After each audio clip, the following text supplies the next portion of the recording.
అందరికీ నమస్కారం అండి. వెల్కమ్ బ్యాక్ టు సరళాస్ నాతో నేను. అందరూ సంతోషంగా ఉండాలి, ఆనందంగా కూడా ఉండాలని కోరుకుంటున్నాను.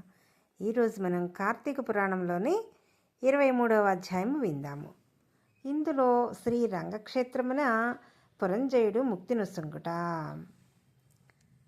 అగస్త్యుడు మరలా అత్రి మహర్షిని గాంచి, ఓ ముని పొంగవ, విజయమందు పురంజయుడు ఏమి చేసినో వివరింపుమని అడుగగా అత్రి మహాముని ఇట్లు చెప్పిరి. కుంభసంభవ, పురంజయుడు కార్తీక వ్రతాచరణ ప్రభావమున అసమాన బలోపేతుడై అగ్నిశేషము శత్రుశేషము ఉండకూడదని తెలిసి తన శత్రురాజులందరినీ ఓడించి నిరాటంకముగా తన రాజ్యమును ఏలుచుండెను.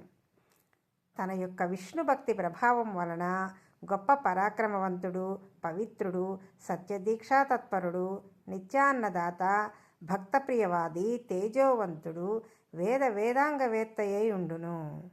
మరియు అనేక శత్రువులను జయించి దశ దిశలా తన అఖండ కీర్తిని ప్రసరింపజేసెను.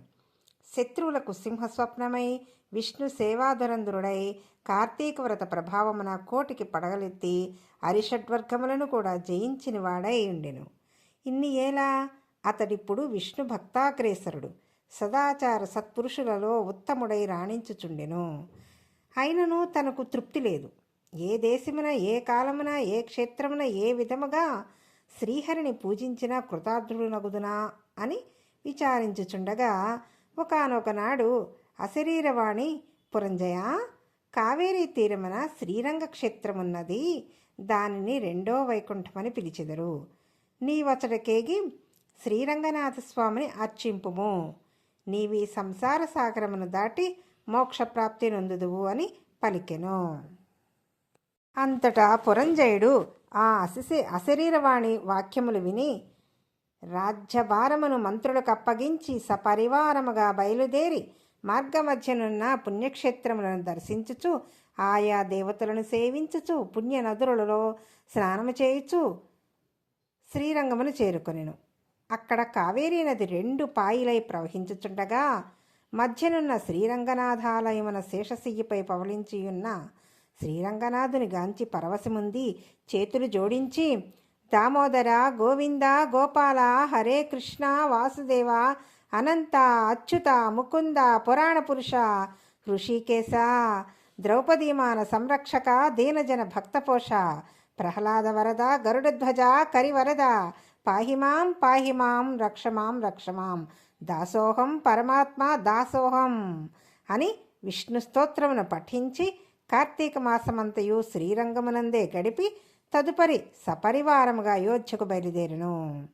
పురంజయుడు శ్రీరంగనాథస్వామి సమక్షమున కార్తీక మాసములో చేసిన వ్రతముల మహిమ వలన అతని రాజ్యమందలి జనులందరూ సిరి సంపదలతో, పాడి పంటలతో, ధనధాన్యాలతో, ఆయురారోగ్యములతో నుండిరి.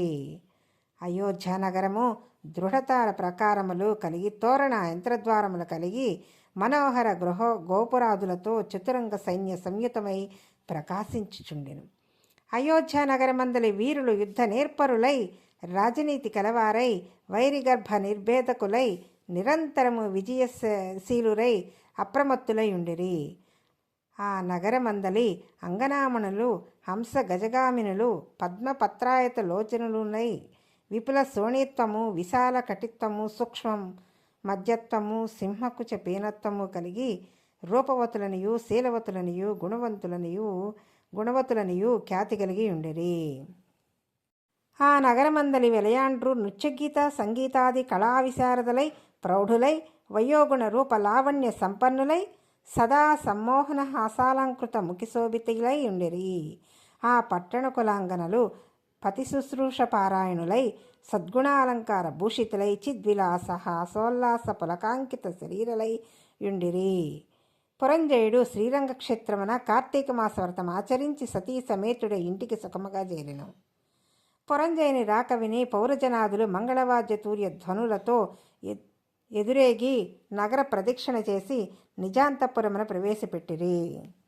అతడు ధర్మాభిలాషి అయి దైవభక్తి పరాయణుడై రాజ్యపాలన మొనర్చుచు కొంతకాలము గడిపి వృద్ధాప్యం ఒత్తిడిచే ఐహిక వాంఛలను వదులుకొని తన కుమారునికి రాజ్యభారమును అప్పగించి పట్టాభిషిక్తుని చేసి తాను వానప్రస్థాశ్రమను స్వీకరించి అరణ్యమునకేగెను. అతడు ఆ వానప్రస్థాశ్రమమందు కూడా ఏటేటా విధి విధానముగా కార్తీక వ్రతం ఆచరించుచు క్రమక్రమముగా శరీరం అడుగుటచే మరణించి వైకుంఠమునకు పోయెను. కావున ఓ అగస్త్య, కార్తీక వ్రతము అత్యంత ఫలప్రదమైన మహత్యము గలది.